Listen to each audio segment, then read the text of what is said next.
Boa tarde, companheiros da Causa Operária TV, do canal Internacionalismo. A gente está começando o programa Correspondente Internacional dessa quinta-feira para falar bastante sobre os Estados Unidos, mas também sobre a situação no mundo aí com relação às vacinas, né? Já convido vocês, todos que estão assistindo, a comentarem aí à vontade no nosso vídeo ao vivo na COTV.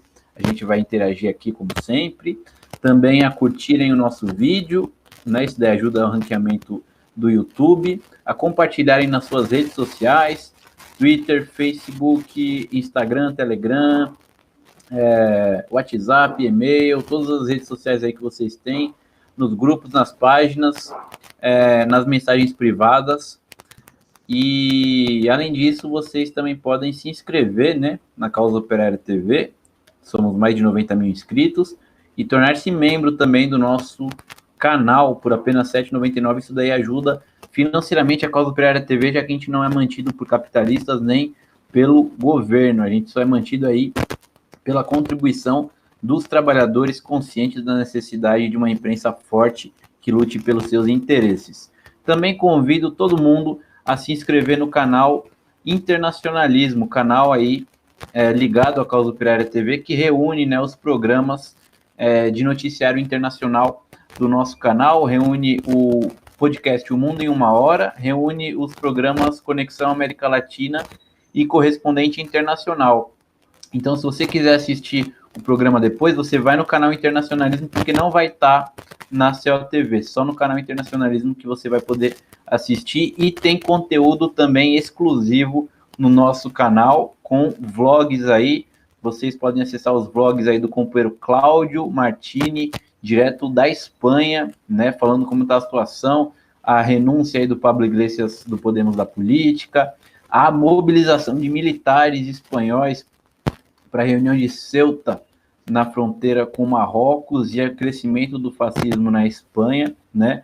Vlogs temos também de um companheiro do Canadá, o companheiro Alain Ainer, e também, como sempre, né, os vídeos da nossa querida companheira Márcia Chueri falando de Cuba. Lá vocês podem encontrar e compartilhar. Falando nisso, né, como no Conexão América Latina de terça-feira a gente não conseguiu exibir a coluna da Márcia Chueri, vamos exibir agora aqui ela falando sobre a articulação internacional do governo cubano e também mais um episódio aí de ataque dos Estados Unidos contra a ilha caribenha.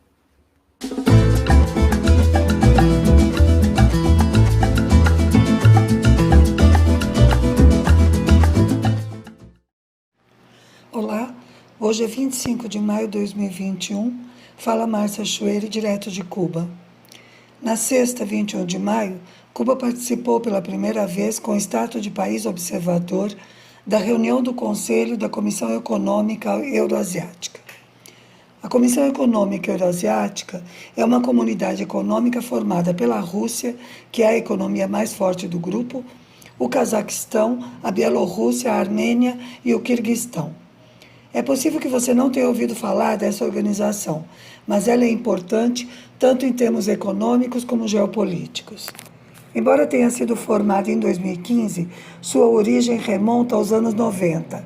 Com a mudança de regime e o desmembramento da União Soviética, formou-se naquele momento a CEI, Comunidade de Estados Independentes, com países do antigo bloco socialista. A Comissão Econômica Euroasiática é, de certa forma, uma continuidade desse propósito de formar um bloco que se contraponha, por um lado, à hegemonia econômica e política dos Estados Unidos e União Europeia, e que, por outro, possa ter relações com a China a partir de uma posição mais forte. A comunidade tem poucos membros, mas em território ocupa cerca de 15% da superfície do planeta. São 20 milhões de quilômetros quadrados, mais de 4 vezes a área da União Europeia. Seus princípios são livre circulação de bens, serviços, capital e mão de obra, cooperação comercial e econômica, mas também solidariedade entre os países membros em situações de crise ou emergências, fortalecimento de laços históricos e culturais, e diálogo e resolução de conflitos, ou seja, a favor de soluções negociadas para divergências. Em seu discurso na sexta-feira, o presidente cubano reiterou que as relações entre Cuba e a Comissão trazem benefícios para os dois lados e que a ilha está disposta a colaborar em todas as prioridades do bloco. Declarou que já se definiram 32 ações conjuntas em esferas prioritárias como a econômico-comercial, bancário-financeira, saúde e biotecnologia, energia, geologia e minérios, agroindustrial, cultural, desportiva e de comunicações. Além disso, agradeceu aos países membros por sua posição contra o bloqueio norte-americano a Cuba. Na mesma reunião, Vladimir Putin, presidente da Rússia, destacou que as relações externas dos integrantes da comissão estão se expandindo e diversificando e deu como exemplos convênios comerciais firmados com o Vietnã, que aliás é um parceiro tradicional de Cuba, a Sérvia, o Irã e Singapura, além de elogiar a iniciativa chinesa da nova Rota da Seda. Em termos econômicos, embora Cuba seja um país pequeno e de poucos recursos naturais, tem muito a oferecer nas esferas de saúde, educação e biotecnologia. Por outro lado, alianças com países e blocos que não se subordinam às políticas dos Estados Unidos são essenciais para que Cuba possa pôr em prática sua estratégia de desenvolvimento. A existência de diferentes blocos e alianças é muito positiva para mudar as relações entre os países e continentes, escapando dessa visão de um mundo submetido a uma única vontade e voz. Num mundo mais plural, não deveria acontecer, por exemplo, a situação pela qual está passando a equipe cubana de beisebol. Vejam só, entre 31 de maio e 5 de junho, vai acontecer na Flórida o pré-olímpico de beisebol das Américas. Faltando uma semana para o início, no domingo 26, a equipe de Cuba ainda não tinha conseguido os vistos para poder participar do torneio, justamente porque este vai se realizar nos Estados Unidos. Os cubanos estão tentando conseguir a documentação desde 19 de abril. Já pediram atendimento em consulados norte-americanos de 4 países diferentes. Como a embaixada norte-americana aqui foi fechada pelo Trump em 2017 e até agora não foi reaberta, o primeiro pedido foi encaminhado ao consulado estadunidense no México, que respondeu que não poderia fazer o atendimento em grupo por causa da pandemia. Em seguida, se dirigiram aos consulados na República Dominicana, Panamá e Guiana, e nada. Finalmente, a embaixada americana aqui aceitou receber os pedidos, mas faltando apenas uma semana para o início do torneio, ainda não tinha dado resposta. Imaginem o que isso significa em termos de preparação psicológica dos participantes e da própria logística, como compra de passagens, reservas de hotéis, translados, etc. Se a equipe não participar do pré-olímpico na Flórida, perde qualquer chance de participar das Olimpíadas de Tóquio. E isso que Cuba é o país mais destacado na história do beisebol olímpico, com 3 medalhas de ouro e 2 de prata. Dá até a impressão de que eles não querem um adversário tão forte, bem contrário aos valores esportivos e olímpicos. Bem, estamos na expectativa de como será resolvida essa situação. Por hoje é isso. Saudações socialistas. Valeu, querida companheira Márcia. A gente também não exibiu no Conexão América Latina o vídeo, como sempre, né? Crônicas de uma Inquilina, da Yuka Oliva Corado, poetisa guatemalteca. Então a gente exibe agora porque vale a pena a gente ver. Vamos lá. ¿Qué tal están? Este poema pertenece al poemario Nostalgia, publicado por Ilka Editorial, y se lo escribí al mercado, a los mercados, a mi alma mater, el mercado Ciudad Peronia, el mercado La Terminal, a los mercados. Convite del mercado. Abre sus puertas en la madrugada, cuando el gallo comienza a cantar. El rocío de la alborada empieza a perfumar. La luz naciente del mercado, el convite en el arrabal.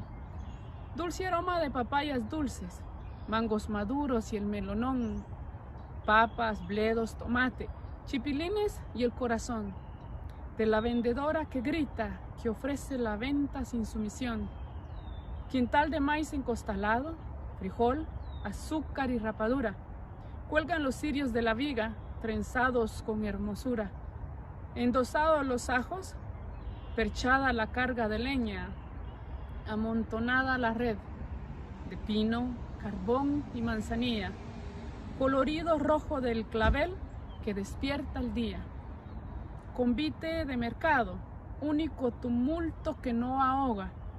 Huicoy en medida, racimos de guineo oreado, manos de jocote, aguacate verde, perote sazón. Huele el mercado a comida y a emoción, de la hortaliza fresca crecida en plan y en zanjón. Manos campesinas la acarician sin cesar, serán el sustento que alimenten el arrabal. Ofrecen sus helados las niñas, las gelatinas, el cipote, las granizadas, el colocho, los licuados, la señora del escote, crema, queso y requesón, marquesote y pan de arroz. Ofrecen en la esquina las canchas frente al mostrador. Agoniza la tarde. Los 7 montes echaron la bendición. La herradura guinda en la puerta del puesto y en la del portón. Del mercado de mis amores, de mis nostalgias y de mi ensoñación. Le saludó Ilka Oliva Corado con Crónica de una inquilina. Cuídense mucho e hasta la próxima. Bom, na última quarta-feira, dia 25 de maio, fez aniversário de 1 ano de morte aí, né, de execução do George Floyd, homem negro norte-americano. A gente tem uma reportagem do Brasil de Fato que relembra, né, o que aconteceu e que introduz, né, para a gente falar o que mudou, né, e o que não mudou, a maior parte não mudou, né, desde o assassinato do George Floyd nos Estados Unidos. Vamos ver a reportagem.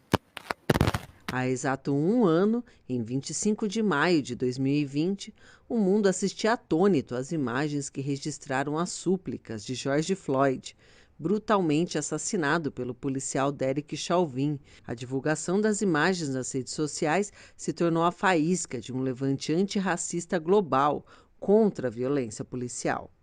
Mesmo em meio à pandemia da Covid-19, foram cerca de 10 dias consecutivos de massivas manifestações no mundo todo, que reacenderam os gritos por justiça e de resistência, ecoados há anos pelo movimento Black Lives Matter. I think that George Floyd's murder sparked off a new wave of anti-racist struggle, unlike anything we've seen in the last 50 years, since the massive rebellions against racism and American capitalism in the 1960s and 1970s really began a new chapter in the struggle for Black liberation, but it also really showed the vanguard role that Black people have played in the fight for justice in the United States. O levante pressionou por respostas imediatas da justiça sobre o caso, o que levou à detenção de Chauvin.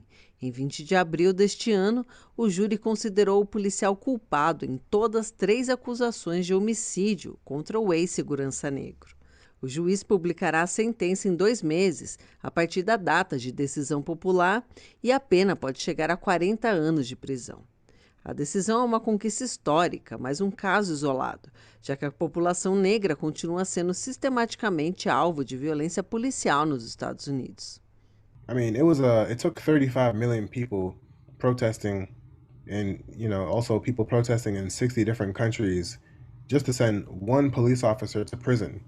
So to me, that just shows an immense weakness of the U.S. criminal justice and so-called democratic system. Derek Chauvin getting his 40 years in prison, it's not justice, it's barely accountability because George Floyd is not coming back. Simone Nascimento, do Movimento Negro Unificado, o MNU, relembra a força com que a mobilização antirracista chegou ao Brasil. não só em repúdio à morte de George Floyd, mas também às vítimas da violência policial em território nacional. Eu me lembro da gente ver o João Pedro morrer, passar alguns dias de George Floyd nos Estados Unidos e falar, putz, né? Existem muitos elementos comuns entre o que eles vivem lá e nós vivemos aqui no continente americano, seja no norte ou no sul desse continente. A projeção inédita das manifestações, de acordo com ela, se deve a um conjunto de fatores de desigualdade social que foram intensificados pela pandemia do novo coronavírus. Entre eles, altas taxas de desemprego, crescimento da fome e não acesso aos serviços de saúde. Vive em territórios de morte. Então, Jacarezinho é um território bélico, é um território de morte, porque é nesse território que o Estado se vê na possibilidade de invadir e executar seres humanos sem que nada seja levado em conta sobre a Constituição. Ainda que o levante antirracista tenha fomentado repúdio internacional, os Estados Unidos continuam registrando morte de pessoas negras pelas forças policiais. De acordo com as informações da plataforma Mapping Police Violence, 383 pessoas foram mortas pela polícia nos Estados Unidos desde o início do ano. 28% delas eram vítimas negras, apesar da população corresponder a apenas 13% do total de habitantes. Mesmo que ainda haja um grande caminho para percorrer na luta antirracista, é inegável que a mobilização global, após o assassinato de Floyd, promoveu um avanço de consciência e deu abertura para que novas ideias fossem tratadas. Para o ativista Nino Brown, a eclosão de uma nova onda antirracista é um futuro inegável. Where there is oppression, there will be resistance. And the oppression under COVID has increased. People are much more precarious. People are much more hungry. People are much more thirsty for justice, right? So I think the consciousness of the people has shifted immensely, and they're not going back, right?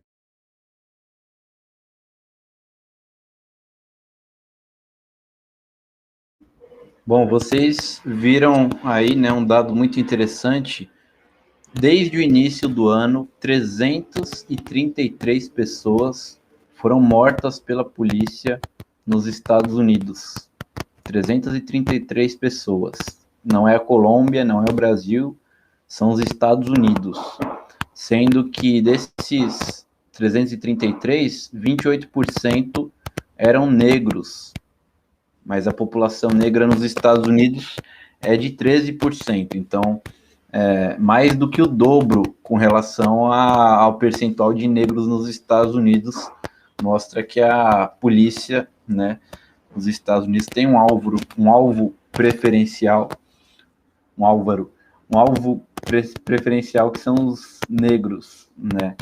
Bom, vamos falar, né, um pouco sobre isso daí com a Adriana Machado, nossa correspondente em Nova York, que inclusive teve, né, Adriana, manifestação nos Estados Unidos aí, relembrando, né, o ano aí da morte do George Floyd, da impunidade, né, e da continuação aí da violência policial. O ano da morte aí do George Floyd abalou os Estados Unidos com gigantescas manifestações de massa, né, e em 2021 a polícia continua matando como nunca, né. Boa tarde. Boa tarde, companheiro Vasco. Boa tarde, companheiro da Casa Operária TV. Pois é, no dia 25, no aniversário do assassinato do George Floyd aqui em Nova York, a gente começou o dia com uma manifestação em Nova York com um dos líderes do movimento do Vidas Negras Importam, tentando fechar um dos túneis mais importantes aqui, o Holland Tunnel da cidade, e sendo preso. Vários manifestantes foram presos, e foi assim que a gente começou, com já o combate dos manifestantes com a polícia. Eles foram soltos mais tarde, mas teve protesto durante todo o dia. Infelizmente, os protestos não foram organizados, teve vários protestos diferentes em várias partes da cidade, mas de noite continuou a polícia oprimindo e prendendo e sendo violenta com os manifestantes, como geralmente são. Eu acho importante lembrar que maio é aniversário além de aniversário de um ano do assassinato do George Floyd, maio é aniversário de 2 eventos importantes que mostram como que os Estados Unidos, o governo americano é fascista e racista. Teve um evento nos anos 20, em Tulsa, em Oklahoma, que era uma área de negros que estavam prosperando, eles chamavam de a Wall Street dos negros. E simplesmente houve um massacre nessa comunidade e várias pessoas foram mortas. Eles falam que pode ser oficialmente 36, mas que pode ser até 300 pessoas que foram mortas, 10 mil pessoas ficaram sem casa, e a gente quase não escuta falar, né, desse evento, 31 de maio de 1921. E na Filadélfia teve também um evento em 1985, que foi um absurdo muito grande, que a gente também escuta falar pouco. Um grupo de negros de libertação negra, que chama MOVE, M-O-V-E, no meio de Filadélfia, foram bombardeados no meio da cidade pela polícia, jogaram bomba nas casas. Também milhares de pessoas ficaram sem casa, 250 ficaram sem casa, foram vários mortos, acho que foram 6 mortos. Foi bem específico em cima da casa onde moravam os ativistas. E o mais impressionante é que a gente escuta falar pouco sobre isso, e até hoje, na Universidade da Filadélfia, os ossos das crianças que foram mortas nesse incidente são estudados na escola, não foram enterrados nem nada. Então, todos esses casos estão voltando à tona agora, as pessoas estão falando, e as manifestações continuam a todo vapor. Mas o que a gente vê, esse caso o que a gente tinha de números oficiais de mortos pela polícia nos últimos 10 anos eram mais ou menos 1.000 mortos por ano. Esse ano está crescendo, esse número está crescendo, e a gente vê que não só as tensões do movimento do Vidas Negras Importam, mas também as tensões da pandemia e toda essa movimentação que está acontecendo, a polícia está reagindo com muita força. E o que a gente está vendo o que a gente sempre fala aqui da censura, e não só a censura, mas a gente está vendo na rua também. A polícia, as manifestações aqui, geralmente tem muito mais policiais do que manifestantes. E a gente vê o Partido Democrata, que seria a esquerda aqui, que usou, né, o movimento do Vidas Negras Importam para eleger o Biden, para eleger deputados, imediatamente abandonaram essa promessa de campanha de que iam tirar dinheiro da polícia para investir na comunidade, em saúde e educação, e isso não está acontecendo. Pelo contrário, eles estão falando que para consertar a polícia precisa de dar mais dinheiro para a polícia, e as pessoas estão vendo e estão ficando nervosas. São 2 casos que estão na mídia esses dias. Um caso... 2 casos na Carolina do Norte. Um aconteceu em 2018. mas a polícia não liberou o vídeo até recentemente. A gente tem um vídeo aqui para mostrar. O Marcus Smith, ele era um negro que estava tendo um ataque, uma crise mental, e foi pedir ajuda para os policiais, e os policiais simplesmente amarraram ele como um porco. Em inglês chama hog tie. É quando você amarra o braço atrás das costas junto com a perna. E o cara estava tendo um ataque mental e acabou morrendo. A gente pode mostrar o vídeo. A gente tem o vídeo aí. Vamos ver então. Please, sir. All right, just stay. Just go ahead and grab a seat. Help me, man. Just grab a seat. Call the ambulance. Just grab a seat. Call the ambulance, bro. Just take it easy. We're here to hurt you. Take it easy. We're not trying to hurt you. We're trying to hurt you. Come on, bud. Come on, roll over on your stomach. Roll him the other way. Towards you guys. There you go. I can't get my hand on his stomach. You got your cuffs. Well, I did. They're right there. Hey. Now take it easy. Just watch yourself because somebody got blood on them. Take it easy. Come on, boss. Give us your other hand behind your behind your back. We ain't trying to hurt you. Put your hand behind you. Glove. Hey, put your hand behind you. Relax. Relax. We're trying to help you. Come on, buddy.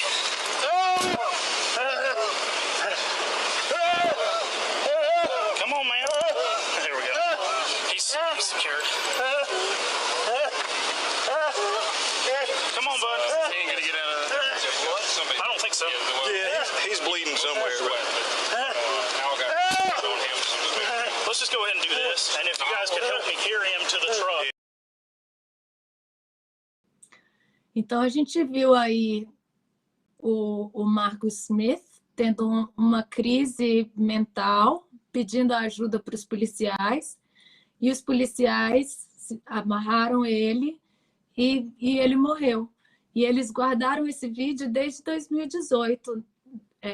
Simplesmente falaram para a família que ele teve um ataque e morreu. Esconderam que ele tinha sido amarrado em meio a uma crise mental e ele não conseguiu respirar. E eles estão falando para ele relaxar, o cara no meio de uma crise. É muito triste ver. E tem um outro caso também, que esse foi recente, e ele chamava Andrew Brown Jr., e a mesma coisa, eles não estão liberando vídeo, não estão falando exatamente o que aconteceu, mas ele foi morto com 5 tiros, um tiro atrás da cabeça, ou seja, ele foi assassinado, com certeza. E eles estão colocando a culpa nele, que ele tentou fugir. É um absurdo, a polícia aqui, como no resto do mundo, é racista, é violenta, e tem que acabar. Não tem como reformar essa instituição horrenda. Inclusive, teve nas próprias comemorações aí, né, lembranças aí do assassinato do George Floyd, a polícia chegou lá e prendeu o pessoal do movimento negro, né, Adriana? A gente começou o dia com o líder, porque o movimento Vidas Negras Importa é um movimento que existe no país inteiro, informalmente. As pessoas se ligaram no nome e toda vez que vão protestar usam esse nome, mas existe uma instituição, existe um presidente, a gente tem não sei se é presidente, mas um dos líderes, o Rock Newsom.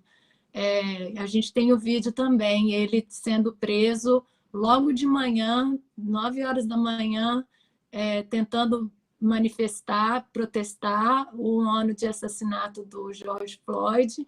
Ele também foi imediatamente preso.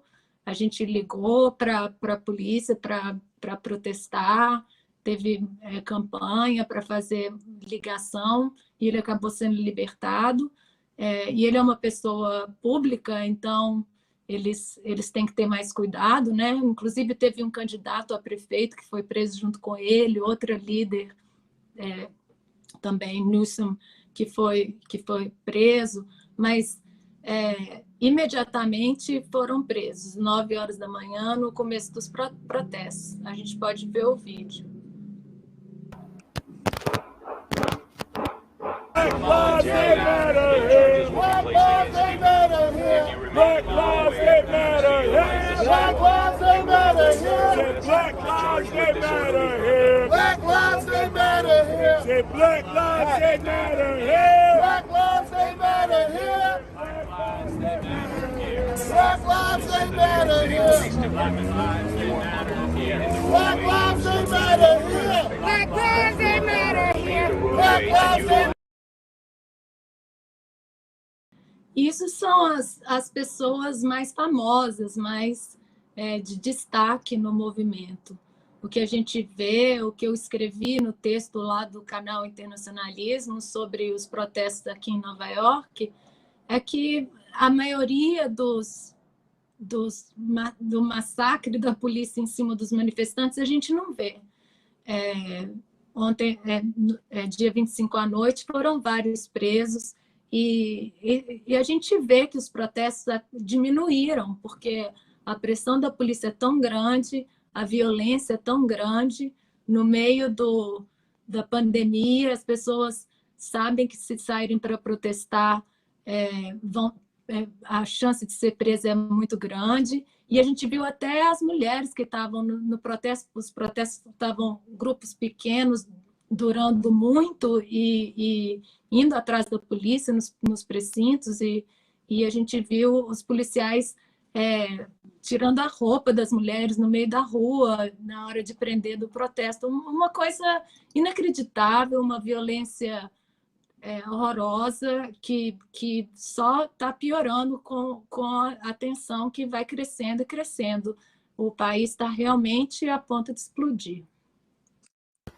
Bom, outro caso, né, que tem a ver com os Estados Unidos é que o país agora tem 300 milhões de doses a mais do que precisa, né, sendo que a população dos Estados Unidos aí em 40% já foi imunizada, né? A gente vai falar inclusive sobre a diferença na vacinação aí dos países ricos para os países pobres.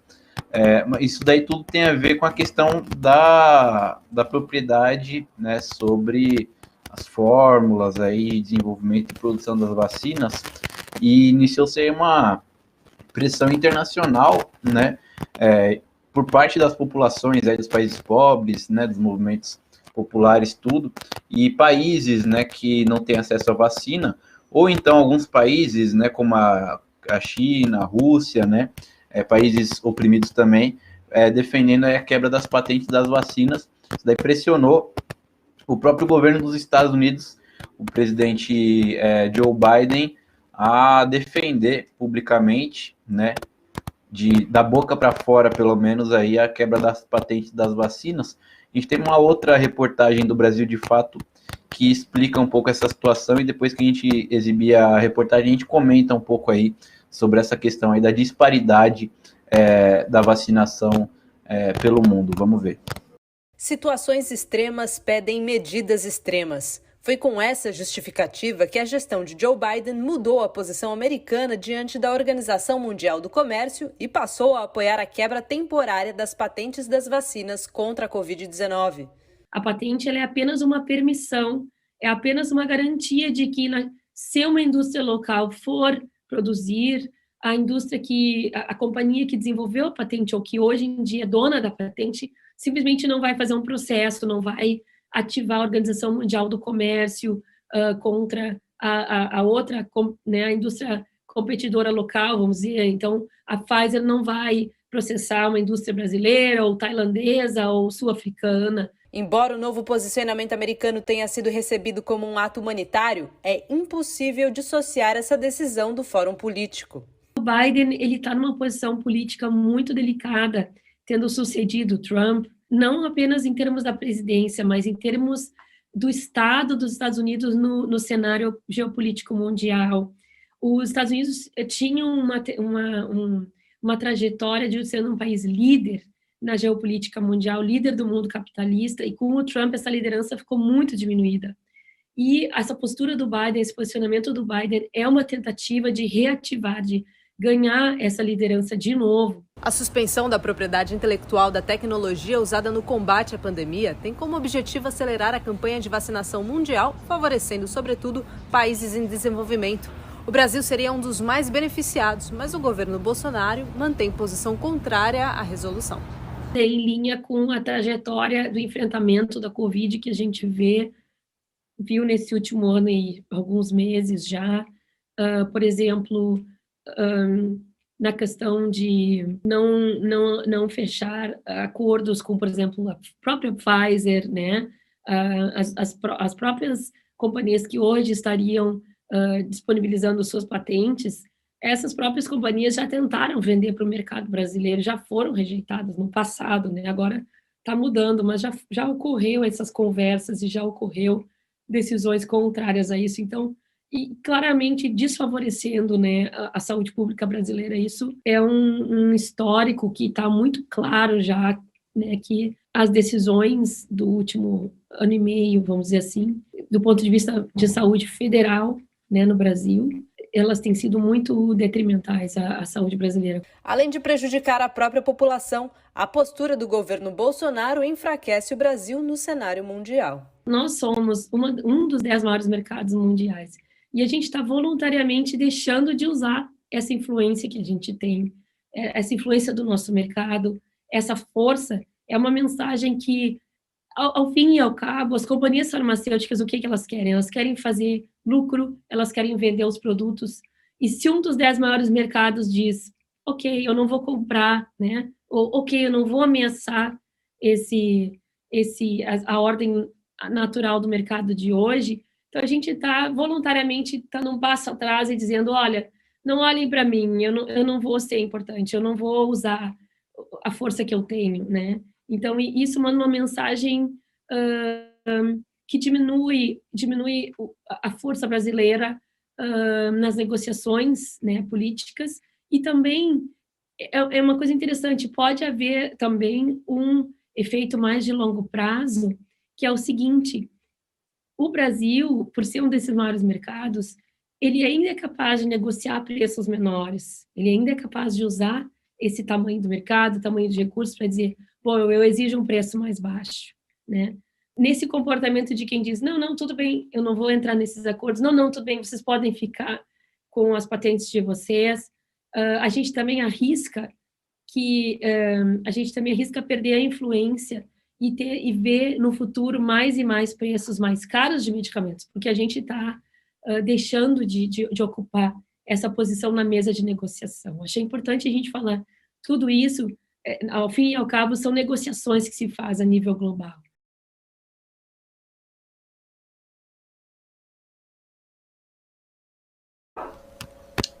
O Biden, né, ele apoiou aí publicamente a quebra das patentes, só que não fez nada até agora, né? Porque o governo dos Estados Unidos, mais poderoso do mundo, quando quer alguma coisa, vai lá e faz, né? A gente sabe. Quando quis invadir o Iraque, não passou quase nada e já estava lá com as tropas hasteando a bandeira norte-americana, derrubando a estátua do Saddam Hussein. Agora fala que é a favor da quebra das patentes, mas e aí, cadê?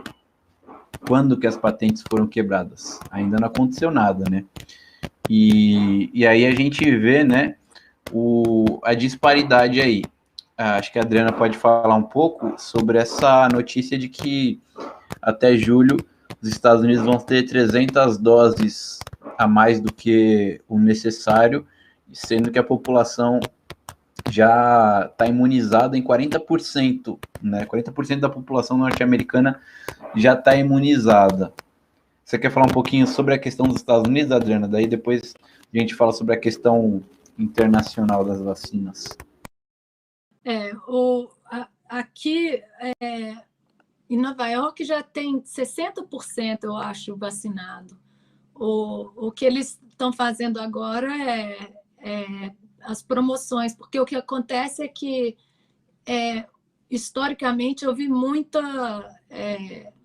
eles usaram os negros como cobaias para estudos de doenças. Então, a maioria negra, não sei se é a maioria, mas tem muito trabalhador que não quer tomar vacina. Então, o que eles começaram a fazer foram promoções, porque tem vacina sobrando. A gente anda aqui em Nova York, tem vários ônibus, tendas, lugares para vacinar sem ninguém. A vacina sobrando, chega no final do dia, você recebe ligações e mensagens de texto falando que se não tiver ninguém para tomar, vai jogar fora. Então, eles não só têm extra, mas estão jogando fora. E aí o que eles estão fazendo é fazendo promoções. O ridículo prefeito de Nova York apareceu na televisão comendo batata frita, falando que um dos restaurantes da cidade estava dando batata frita para quem tomasse vacina. Tem vários estados fazendo um programa de loteria, usando a dificuldade econômica da população para tentar fisgar. Então, você toma vacina, você ganha um bilhete da loteria. E aí tem uma propaganda grande para quem ganha. Então, é isso. E voltando assim, na questão mundial, o Biden já tem... Os Estados Unidos, né, em geral, já tem um ano que a África do Sul e a Índia estão tentando, na Organização Mundial de Comércio, quebrar essas patentes. E o governo dos Estados Unidos não deixou, os países ricos todos juntos, né? E inclusive lá na Índia, eles têm fábricas de vacina, mas eles fizeram um contrato eu acho que eu já falei disso aqui antes, fizeram um contrato de monopólio. Geralmente, a fábrica que fabrica vacina ou remédio tem 3 fornecedores para ter certeza que não vai faltar os insumos e tal. Eles fizeram um acordo de monopólio, só uma empresa fornecendo os insumos, então a produção estava bem devagar, e a gente viu o que aconteceu na Índia, que está acontecendo ainda. E a gente não vê essa pressão para quebrar as patentes. Pelo contrário, de demagogia, como sempre. Na segunda-feira, né, o diretor-geral da Organização Mundial da Saúde, o Tedros Ghebreyesus, ele falou, ele inclusive foi muito enfático, assim, até de uma maneira surpreendente.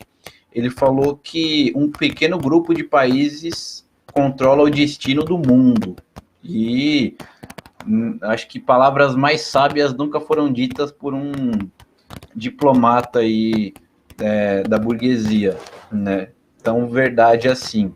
Se a gente for ver, os Estados Unidos vacinaram com as 2 doses 40% da população, a Grã-Bretanha vacinou 35% da população, Israel, que não é um país imperialista, mas que é um preposto do imperialismo controlado 100% pelo imperialismo no Oriente Médio, vacinou 56% da população.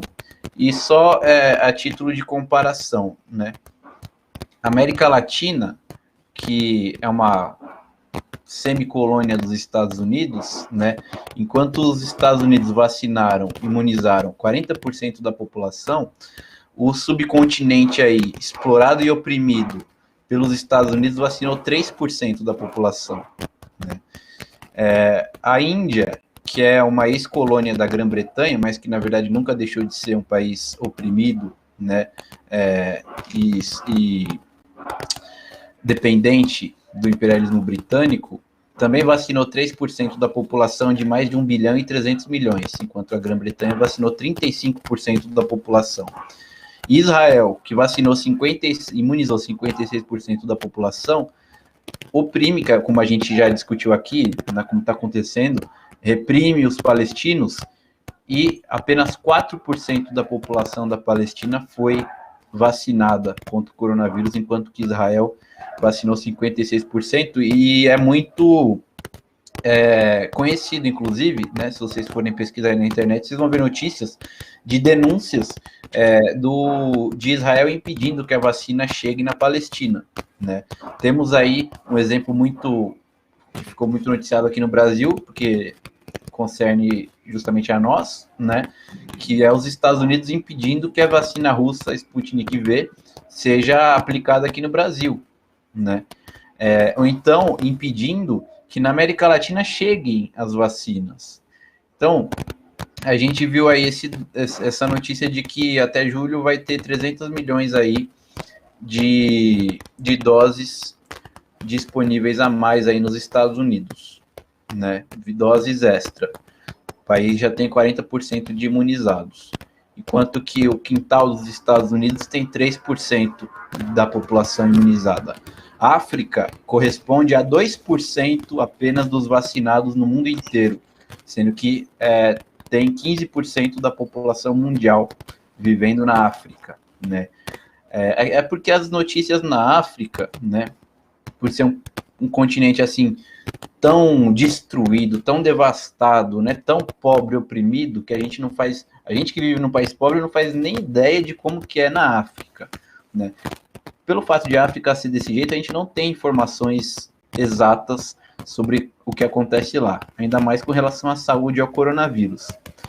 Mas, mesmo que o coronavírus ainda não tenha atingido de uma maneira bem potente a África, caso isso daí aconteça, a gente vai ver o maior genocídio que já existiu na face da Terra, né? E tudo isso daí tem a ver, né, e é culpa do monopólio, né, sobre as vacinas, né? Meia dúzia de farmacêuticas, meia dúzia de laboratórios controlam isso daí e vendem, né, apenas para os países imperialistas, né?